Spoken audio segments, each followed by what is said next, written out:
Hey ladies and gentlemen, welcome back to the channel. As always, it is Nick here, back with your daily crypto content. I hope everybody is having a great day today. As you guys already know, I'm recording very early in the day. Probably won't be uploading later tonight. I probably will take some time off tonight, and then I'm going to change my schedule as I upload, and the uploads are going to get pushed further into the day, sort of like now or even earlier in the day, depending on how I wake up and so forth. So, with that being said, new schedule, new me, and also some new updates regarding HBAR and the entire crypto market. So we do see HBAR is down about almost 9%.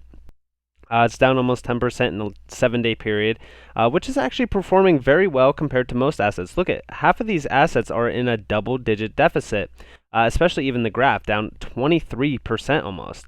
Now, as we scroll up, we do see other assets. Compound is doing a little bit similar to HBAR, but most assets are doing absolutely terrible compared to HBAR, if you will. So HBAR is still holding strong. I don't understand why we do see anybody panicking about HBAR. I simply am accumulating this dip. We might see a wick down to 28K on Bitcoin. Not too concerned on that. I actually announced this in my XRP video. Now, I'm not too concerned on any sort of dip on Bitcoin and on HBAR. Like I said, I simply add if we do go lower. Now, let's talk about Bitcoin because tomorrow we do have a meeting. So, with this being said, we have this conference, the B Ward. Now, I already addressed this in one of my earlier videos from today. Now, the reason why I bring this back up is very important, right? So, we already know about Elon Musk and pretty much his idea on, well, Bitcoin is not green enough to utilize for payments and so forth, whatever. It's a big argument point. Honestly, everybody knew that Bitcoin is not green for years now. I mean, honestly, it's just absolutely ridiculous that he would come out and say that now after pretty much pumping the price, if you will. So it's all manipulation, obviously. But what just got released from CNBC is this article here saying Bitcoin mining isn't nearly as bad for the environment as it used to be, new data shows. And if we do come down here, we do see after Beijing decided to expel its miners in May, more than 50% of the hash rate, the collective computing power of miners worldwide dropped off the network. The United States has fast become the new hotspot for the world's global crypto miners. In the last 6 months, the country has jumped from 5th to 2nd place and now accounts for nearly 17% of the global hash Bitcoin power, or just all global Bitcoin miners. Now, I know that we're at 40%, I believe, in hash rate power for Bitcoin now. Just recently we got to that point, so I'm very excited to see what actually happens with this. But I know for a fact that this is just a lie. I mean, honestly, we're not seeing it be any greener for the environment. It still is just as bad, if not worse. Now we do see down here, we do see that the Bitcoin network is ruthless in its drive for the lowest cost. Miners around the world are looking for stranded power that is renewable, that will always be your lowest cost. Net, this will be a big win for Bitcoin's carbon footprint. Now, I just don't see the idea of, like, listen, all right, say for so that are using solar power, they're using wind or whatever. Is it really that much better for the environment? Like, I seen the farms down in Texas that they were running for Bitcoin mining, and they were astronomical, taking up a ton of space. Obviously, they had to cut down trees. They had to make sure that, everything was accommodated. It's still using a massive amount of energy, one, but also it's using a ton of space. And we shouldn't need this. This is old technology, if you will. It's the idea of, when computers first came out, they were huge, they were bulky. I mean, they weighed a ton. It's just the same thing with TVs, right? When TVs first came out, they were huge boxes. They weighed a ton. You had to carry them around and everything. Computers now are like a laptop. You could carry a laptop around. It weighs, 5-10 pounds or so. Bitcoin is almost like those tube TVs. It's almost like those old computers. It's old technology. We shouldn't have to, run miners like this. Proof of work just does not work anymore.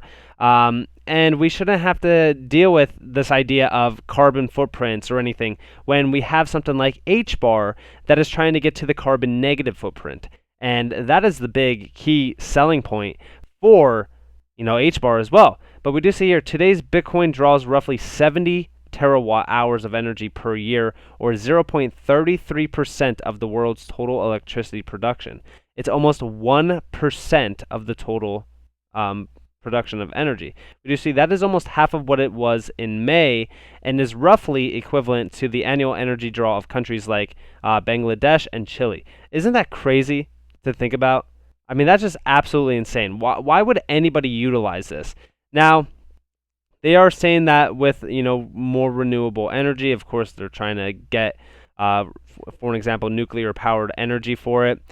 We do see that they're trying to make it green, whatnot. Now, the thing about this that's the big key point is the fact that I could almost guarantee you that Elon Musk and obviously Jack Dorsey, because they both love Bitcoin, are going to talk about this. They're probably going to say, well, Bitcoin's green now, so we could accept it for payments, whatever. It's going to boost the price of Bitcoin, probably going to boost the price of the entire market. Who knows what will happen realistically? I just think that this is positive for Bitcoin, in my opinion. Maybe it's stupid of me to think of that, but who knows? Maybe the narrative will be changed tomorrow. But I'm going to be keeping an eye out on this overall. Now, I do want to talk to you guys about this. Now, this is Christian Hasker responding to a troll, if you will. I'm not going to give it time of the day, but he's talking about basically marketing. Now, he says, we don't market HBAR for retail. And this is the big component for HBAR as well, where it's enterprise grade. This is enterprise grade technology. It's not for retail investors overall. But we do see we position it for paying API calls on the Hedera network and for its safety when permissionless. Whether impractical or not, I know we have more real use cases doing more transactions than any other ledger. That should make us all smile. Now, regarding the transactions, I've seen a lot of questions coming up saying, well, why are we seeing 1 billion transactions but the price not moving with those transactions?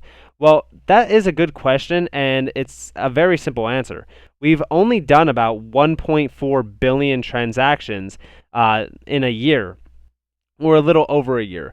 Now, I know that might sound like a lot when comparing it to, for example, Ethereum or Bitcoin or whatever, but that's only $140,000 in revenue in 1 year. If you put $140,000 into HBAR right now, the price would not jump that much. Maybe a fraction of a cent, maybe it'll go up a cent. It's not going to move it too much. And that's where the idea comes where, yeah, sure, they have a ton of transactions. It's just that we need more volume. And with Coupon Bureau and stuff like that, we are going to see a lot more volume flow over the network, which would increase the price significantly as well as time goes on. So for anybody who is being patient with this, thank you. I mean, that means a lot, because guess what? Everybody else is patient too. I'm patient. Everybody who has smart money invested into HBAR is very patient, because we know the potential that will be unlocked in Q4 with sharding, with staking, maybe staking, who knows. Staking doesn't really matter too much, as it's not for enterprise overall. It's more of an incentive for retail investors, if you will. So who really knows what will happen? But I do think that once sharding comes into place, I think that's where the big component comes, where we do see a lot more volume or a lot more value unlocked overall. Now, I do want to talk about this. We do see, we know Hedera is an enterprise-grade DLT and trust layer of the internet. Nevertheless, there are some features still needed to really make it enterprise ready. State proofs, sharding. I don't agree with the staking idea here. Full mirror node and no downtime updates. Wow. And we do see a response, do enterprises care about staking? From what I understand, more people hold their HBAR and not sell. More stable and secure the network is. Staking provides an extra incentive to hold HBARs and keep them as distributed as possible to avoid one-third attacks. And I do agree, it is good to see that, but I don't think that staking rewards, again, will not motivate enterprises to hold HBARs. But enterprises, I don't think that they're going to be holding a lot of HBAR anyways. It goes hand in hand what I was saying yesterday, where enterprises don't care about holding HBAR. They more care about the value that HBAR is going to unlock for them and their utility cases. So I do think that this is great. I do think that we have a lot more to unlock and unravel with HBAR, and I'm very excited to see the future for it. Now, I do want to talk to you guys a little bit about this as well. This is exclusive from Tatola. I don't even honestly know how to say that name, but we do see CEO I think it's Tato Lapchik, I believe. So yeah, CEO of Suku Ecosystem, that will be shortly be opening up their green NFT marketplace to artists and anyone who wants to sell NFT, similar to OpenSea but built on Hedera Hashgraph super cheap ledger. I will be utilizing this. I'm just telling you guys right now, I will be utilizing this. As you guys know, I'm a designer. I will design NFTs and I will post NFTs on Suku because OpenSea is absolutely terrible with the Ethereum fees and all that. Now, I do know that OpenSea just recently, involved Matic to decrease those prices, but it's still astronomically high. I think you have to pay like almost $40 just to pretty much verify your account, and then after that you could pretty much upload your NFTs and mint them, but it still costs a ton of money to really move that money around and stuff. So I do think that this is great. I will be utilizing this 100%. Now, how is this big? What does this even mean? Well, good question. So OpenSea actually seen a 1,400% growth in 2021, and this is from March 23rd, so who knows what they're at now. But we do see Rarible stays behind with a 634% increase as well.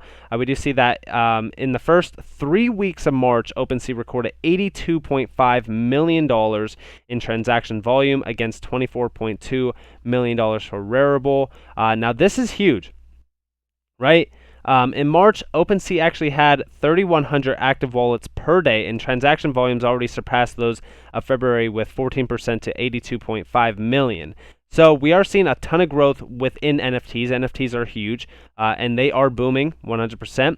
Now, we do see here during January, Rarible had an average of 413 active users per day against 307 active wallets for OpenSea. Also, in terms of trading volume, there wasn't much difference between the two. OpenSea did 5.5, Rarible did 3.3, and then they rose, right? So we do see that in February, they rose significantly. Rarible seen an increase to 16 million, and also OpenSea seen 72.5 million. So they are growing. They are doing a ton of transaction volume, and I do think that this is only the beginning for NFTs. So this, when we go back to Suku, I think that this is great. I think that this will flow a lot of transactions over the network, as well as provide a lot more value as well for HBAR, where we will see, the price move a little bit here and there. Now with Coin or with Coupon Bureau and a lot of stuff like that, that's where the true value comes, and that's where we do see about $140,000 plus in revenue a day moving over the network, which would be a significant amount of money flowing through HBAR, which would provide the value for the price to increase significantly, as well as provide staking rewards for those who are staking when that time comes. So, with that being said, I'm still very bullish on HBAR. If you guys are bullish on HBAR, definitely leave a like and also comment down below. If you guys are new to the channel, definitely subscribe and turn notifications on. If you guys do want more free content, you guys can follow me on Twitter at NCashOfficial. You guys could also join the free Discord down in the description below. I hope that you all have a beautiful day or a beautiful night wherever you guys are in this beautiful world. This has been Nick. Peace out.